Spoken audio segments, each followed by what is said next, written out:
This is an open letter to my human friends. Here's the thing. Uh, what I say here are my views, and they could be right, they could be wrong. Uh, these views could be right, could be wrong. These opinions could be right, could be wrong. And I don't guarantee any of it to be right. But I feel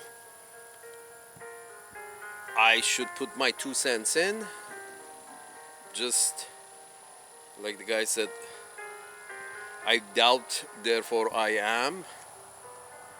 For my 2 cents of what I do believe to be true, although I might be wrong, I think I have the duty. I think every human being has a duty to put in their 2 cents. If they know something very well, or they think at least they know something very well, or they should share it with the rest of us on this earth, so we can also know that same thing very well. This restriction of information, as if like, no, we cannot talk about it. No, we don't talk about it because it's not good for our health.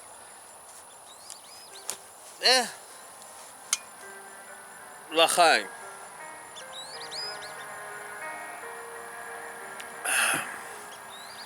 Uh, Death may come tomorrow, may come a decade, 2 decades, may come a year from now. It's not to say that thou shalt not talk because it's not good for your health. It's just the meaning of humans. So animals are the same way, they don't talk, and we are the only animal that can communicate a lot of information verbally, as opposed to, I'm sure, a lot of information, birds communicate a lot of information with each other verbally as well, but I'm sure their vocabulary and knowledge and information is not as vast as humans are.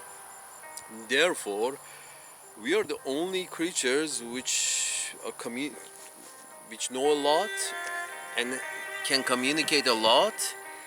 Therefore, it's a sin not to. It's a sin not to communicate what we think, or at least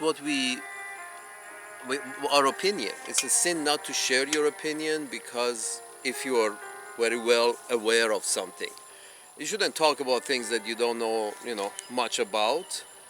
Or at least you haven't thought it through a couple of times in your mind. You shouldn't talk bullshit, what I'm trying to say. But what you do say, if it's not bullshit, absolute bullshit, you should speak it. Because up to this point, only journalists, and not even journalists, only the editors of journalists got to tell us what they think. Up to this point in your planet's history, in your human's history, the journalist, in the modern history, the journalist, not the journalists, their editors actually told us what they think. The editor will not hire a journalist whose views he doesn't agree with on a regular basis. So and who's the editor of these publications? The editors of these publications are people who are influential themselves. I mean, Jeff Bezos, as soon as he gets some money, goes and buys a publication. And Elon Musk, as soon as he gets some money, he goes and buys the biggest publication, Twitter. Everybody is a journalist on Twitter. So potentially can be a journalist on Twitter. So the publishers have the most power in forming humanity's norms. Editors have this immense power of creating what is good, what is bad, what is norm, what is not norm, under the jurisdiction that they get to speak.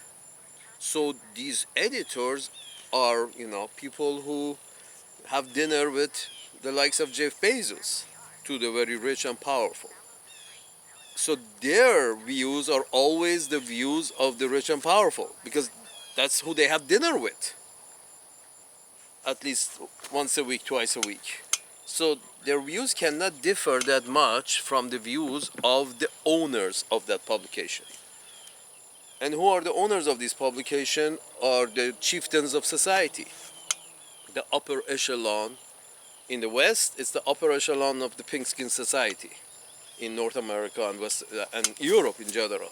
The upper echelon of the pink skin society, NATO, pink skin societies, North America and Europe, the upper echelons of these societies, that's where the editors have dinner with these upper echelons of the society. If they themselves, the editors, are not part of the club of the upper echelon, which probably they're not, because they work for an upper echelon person. So they can't be themselves, they cannot be, they're working class. They get paid handsomely, I'm sure, the editors and the chiefs of these publications. I'm sure they get paid handsomely, but they, you know, they like to keep the friends who are giving their job possible. Having that, oomph in the society that I am the editor of such and such a magazine or newspaper or website, that, name of it, I'm the editor of this or I'm editor of that, that oomph in the society goes a long way in the working class, which these people usually belong to.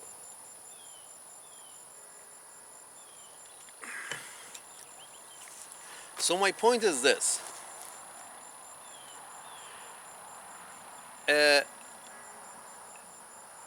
We should all express our opinions. Now that we have a chance, we should express our opinions, and not all of them are right, but at least it's this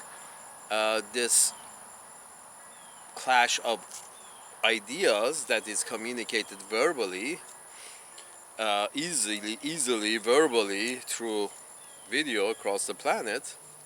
It's good for these verbal communication to take place, because a lot of misunderstanding comes from miscommunication. A lot of misunderstanding, because miscommunication brings about paranoia. Paranoia brings about war. So everything you can say comes from miscommunication, because you're not sure what the other guy means, because you're not sure what he has in mind.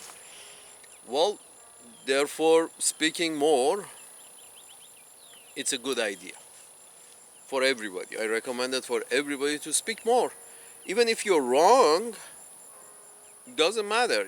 At least somebody hears that you're wrong. Not that it doesn't matter. Somebody hears that you're wrong and has has the logic to logically prove that you're wrong. Right? Very logically, that based on this evidence, you're wrong. That's if anybody wants to challenge you. And as anybody wants to challenge you, they have to bring some kind of evidence saying that based on this evidence, you're wrong. Your opinion is wrong. Then I would have the option of changing my opinion, or saying that no, based on my evidence, this and this, you're wrong. So still, this verbal communication, still, it's better than nothing. Verbal communication is better than no communication, believe it or not, because at least it's communication. Hey, if somebody is wrong, you just mention it in a comment. Hey, you're wrong because of this, or you're wrong because of this reason, this specific historical fact or facts. And if you can reason with anybody that why they're wrong, I'm sure they either change their opinion, or or even if they do still keep their opinion, at least both opinions are heard. So here is the thing.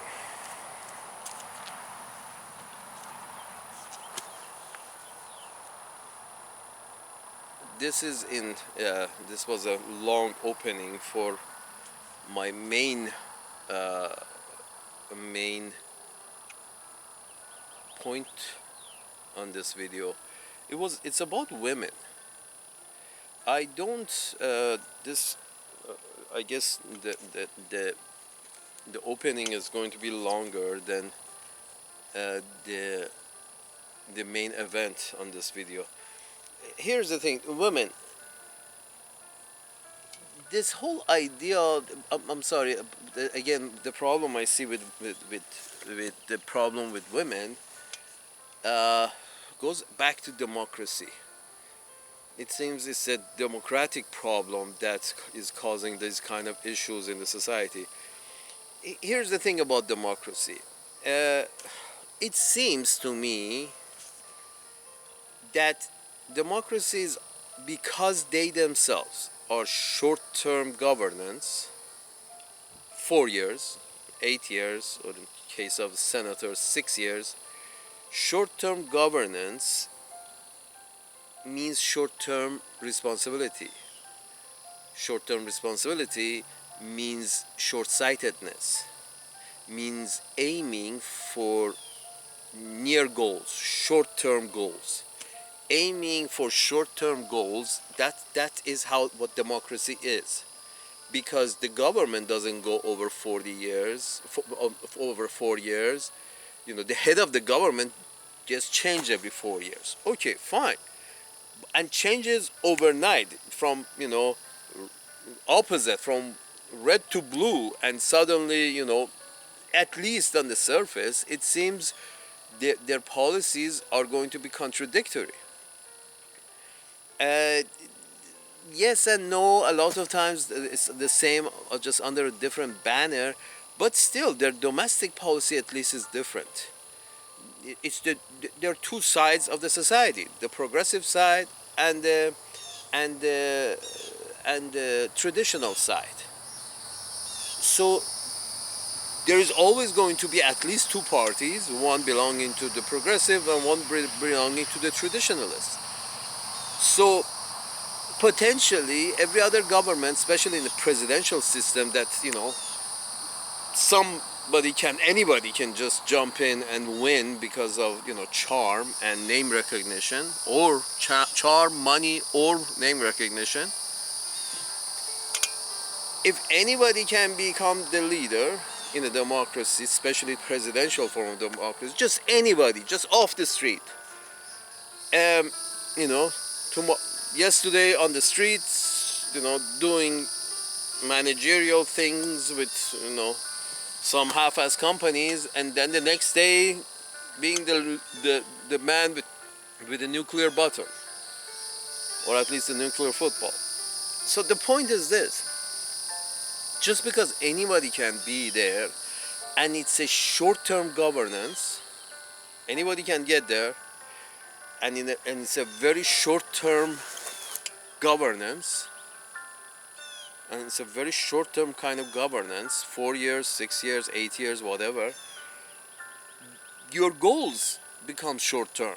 They have to, because your expiration date is already known. From the time you get the job, your expiration date is known.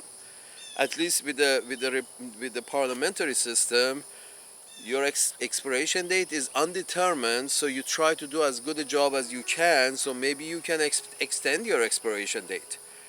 But in the presidential system, your expiration date is known from day one. So there is no incentive to do good. Not do good, think long term. There is no incentive in a presidential form of democracy. There is no incentive to think long term. President 4 years, senators 6 years, representative 2 years, and you tend to, as human beings, you tend to always look at the good side of this issue. That yes, if they don't do a good job, they're out of there. That's apparently the selling line of this presidential system.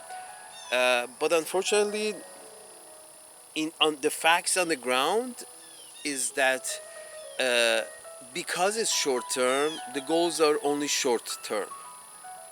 There's only short term goals are set. We are going to do this much in this period. We are only going to start the project if we are successful at it.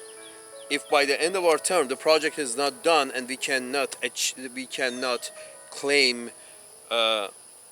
claim responsibility for it, and pat ourselves over the back, we are not going to start that job. Our job is this for these 4 years, and every project that we start, it has to fit within the 4-year parameter time period. And this is just an incentive for a lot of short-term policies, very short-term. It's sort of like, yeah, if I go this way and I become friends with these guys, I can become friends with those guys, then I can fuck those guys, and yeah, we can fit it in 4 years. So, or I can just jump into that country and rob their central bank and then jump out, and I'm done. I say like Bush did, went and said, job well done, or job finished. He went on just because the ruler of the country had fallen by attacking it mercilessly. You broke the civil structure in that country, the ruling structure, civil structure, whatever the shit that was going on there. It was holding some kind of normalcy, some kind of order. It was keeping on the ground in Iraq, in Libya, in Syria. Order is always better than disorder. Fuck freedom. Yeah, ask my chickens about freedom and how free they want to be, because my chickens, when they're in the cage, they are safe. When they're out, they're usually lunch for the eagles and the raccoons and whoever else who tend to be coming by, and they're all they're all one level higher on the food pyramid, so they all are interested in chickens. And that's how human societies are made up. It's like mostly are commoners, and they are food for the higher classes. So please don't this idea that this presidential democracy makes all decisions short term, only makes interested in decisions that will show a result within their 4-year time period. Even governors, even it's just. So what is the connection with women? Here's the connection with women, with all due respect to women, but the idea that was introduced that women should demand equal rights and would want to go to work. I have this picture in mind. When I was 14 or 15, the first time I witnessed the terror in somebody's eyes during work.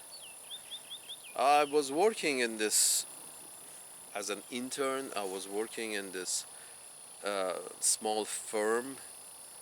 I was working there as an intern, unpaid intern.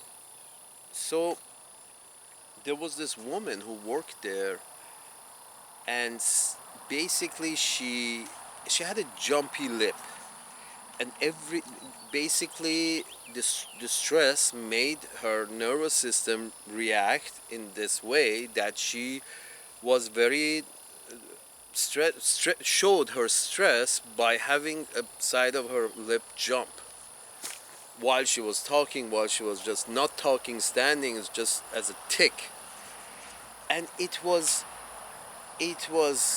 disturbing, to say the least. And every time this woman in that environment that I witnessed at, I don't know, 15, 16, 17, in that environment that I witnessed her, it was um, so disturbing.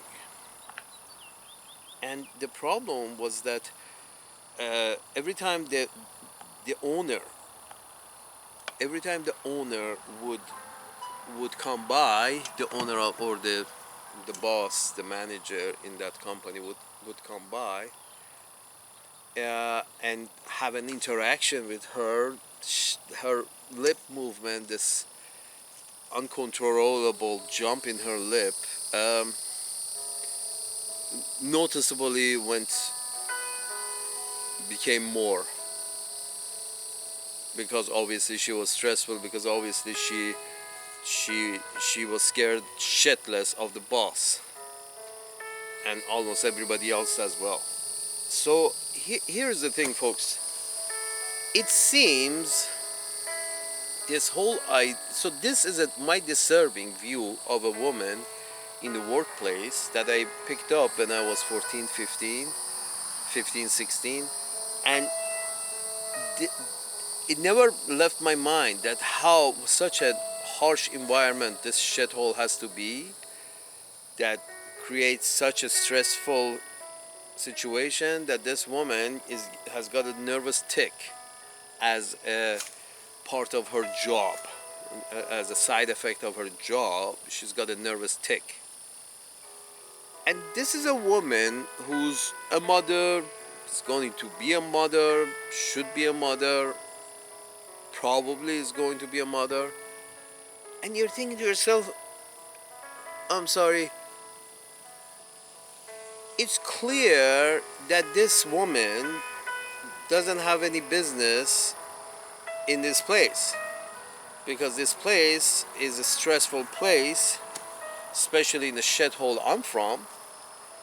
Therefore, it doesn't match the spirit of a woman, because it's a stressful place. You know, a lot of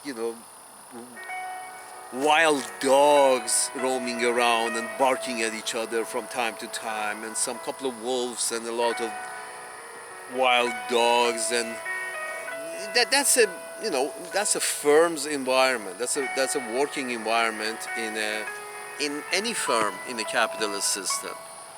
Communist system is probably the same, but this is I've never been to lived in a communist state, so I don't know.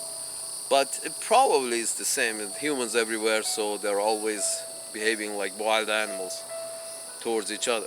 Anyway, the point is this: that obviously this woman's spirit was not in any way in line with the place that she was working in. And then think to yourself, okay, where did this come from? The woman used to take care of family. Where did this come from? You say, oh, the women's rights movement. Okay, women's rights movement. Where did that come from? And then you investigate further and you see that women's rights movement was one thing, but then corporations attach themselves to this women's rights movement, because corporations were looking for more workers so they can pay lower wages. It's sort of like corporation. If for a job you can pay a woman half of what you pay a man, then you're interested in hiring more women, because you can hire two women for the price of one man. So that's more wage competition between the labor force. There was only men competing with each other for wages. Now you have added women to the structure, to the mixture, and women are willing to work for half the amount a man charges for his labor. So you're thinking to yourself, so who benefits? I mean, these women who they first demanded some rights as human being and as women, but then corporations caught a caught a whiff of this idea and said, yeah, why not? Yeah, liberation means you also should apply for to work for me as a corporation. Therefore, I can, you know, you can compete with men's wages. Therefore, I have access to double the workforce as opposed to what I had, access to before. That was only men available for work outside the house. So you're thinking to yourself, so then you think to yourself that, okay, this woman, in this case, she was this, her reaction to the work environment, which was very, you know, it's a work environment. It's a reptile, dog eat dog kind of world in an office environment or any company. So obviously, this wasn't a good place for her, and obviously, then you think further. You see, women in general are, are delicate, meant to be delicate, should be delicate, because they're the ones who mainly deal with the children. You want your women to be delicate because she's the main one dealing with children. You don't want a fucking dragon dealing with your children or boss bitch dealing with your children, because then at that point the children are going to have two dads, one dad and one mom who acts like a dad, the boss bitch, who works and thinks she has done something great, that she's working and she's got a career going on, and she's yelling at everybody at work, and she comes home and yells at everybody at home as well. So the point is this: I don't think women should work. I think women should raise families, raise their children, if they want to have children. Here's the basic, the core of what I'm thinking. I might be wrong, but I'm thinking women shouldn't work, because, as I said up to now, it seems women, working 9 to 5 outside the house may be good for the boss. He can pay less, probably much less, and he has access to a bigger workforce, you know, including both men and women. But for the family, who's going to take care of the children? Who's going to not take care of, raise? This is not a matter of if they're not hungry, if they're fed, or if they're healthy. This is a matter of spending time teaching, raising, talking, making people. Making people is not just that, creating an infant. That's, you think, making, you're making an animal.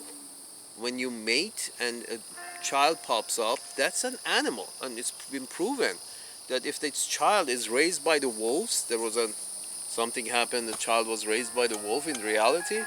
If the child is raised by wolves, she will pretty much behave like a wolf. It's, documented cases that real children being raised by real wolf by accident, and they end up, behaving like a wolf. So it's all in the raising. Humans comes out of the raising part. Now, I'm not saying that, how a housewife or a woman, a wife who stays with the children and doesn't work, I'm not saying that's a guarantee of raising good children. That's not a guarantee. She could be you could have a housewife that raises her own children, and still it turns shit. The children turn to shit. But at least if the woman is at home raising her children, there is a chance the children will come out good, human. But if the mother is really not there, and if the whole business of raising humans has been turned to state, and the state is choosing to use all their money in warfare, then I'm sorry, who's raising the children? I mean, the parents are encouraged that the woman should work and should fight for woman's right, means woman having the right to work outside the house. That's, is the corporation somehow wedged their own issue into the woman's right issue, and then encouraging women to work outside the house, and then those women who don't work outside the house are told that they should feel bad because they don't get to work outside the house. They should feel bad that they don't have a career,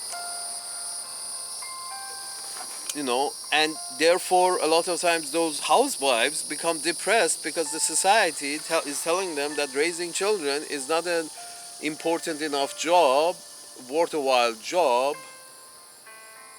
Therefore they feel bad about what they're doing, raising their family. Therefore because they feel bad about it, and they feel they're missed out on some kind of a career, therefore they screw up raising their own children as well, because the whole time they were thinking what they're missing out on in a career. So therefore their children are raised shitty as well. They don't even do a good job there, because the whole time they are told that they're losing out because they don't have a career outside the house. Anyway, I don't think, and that this has been the aim of the corporations. That because even now the military has turned to women and has brought about that joining the military is a woman's right issue, and all women should join military because again short-term interest. This is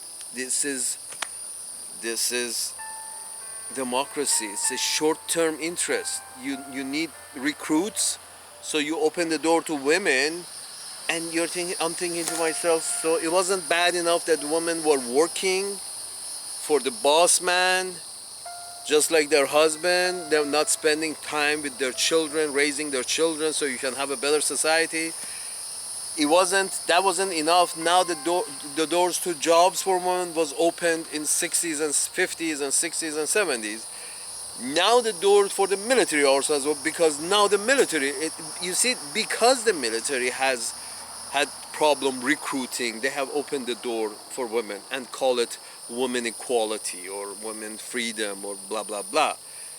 The same thing was said about when they try to encourage the corporations, try to encourage women to join the workforce, again as a form of showing their freedom and independence.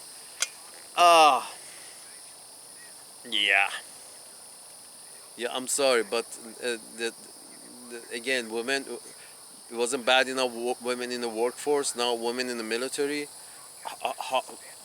Would you like to have a mother who used to be in the military? I mean, she used to, I wouldn't want to have a mother who's in the military, because I think military is too rough for women. Makes the spirit rough. Makes I'm sorry, it just makes the spirit very rough. Especially military that, there is a Swedish military which they don't go to war.